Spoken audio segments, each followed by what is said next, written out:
Maayong adlaw kaninyong tanan mga kawiring ro. So karong adlaw mga kawiring musuroy data sa dating project nako mga kawiring. Bali i-flex lang din ako ning dating project nako mga kawiring no. So kani nga project mga kawiring mao na ning project nako kawiring dati itong panahon pa sa pandemic mga kawiring.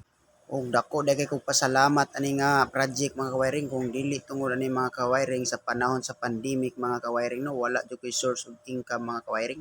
Kung nagpasalamat puday ko sa among engineer nga si Engineer Makapagal bisan pa man sa inani nga sitwasyon napamitaan jud niya og stable nga trabaho. Sir, salot sa imo sir. Daghang kayong salamat. Og sa among foreman nga si Foreman Loloy Ernie Miranda.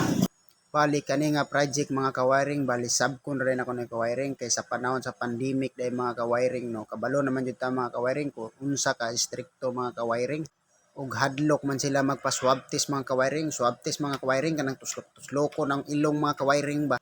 Hadlok sila mga kawiring basi mapositive sila sa COVID kawiring. Unya kita mga kawiring kawa man tay kahadlukan mga kawiring, COVID lang na trabaho atong magipangita, maong gurat na mga kawiring kung naay opportunity atag sa tuwa. Kung para sa pamilya mga kawiring, dili na to nadilian mga kawiring, dili lang sila magutman o dili mapasmuhan. Bali kini nga project mga kawiring, bali 50 units day ang gihatag nila sa akuha ni mga kawiring. Kana tanan building nga inyo nakita mga kawiring, mao na akong natrabaho tanan mga kawiring.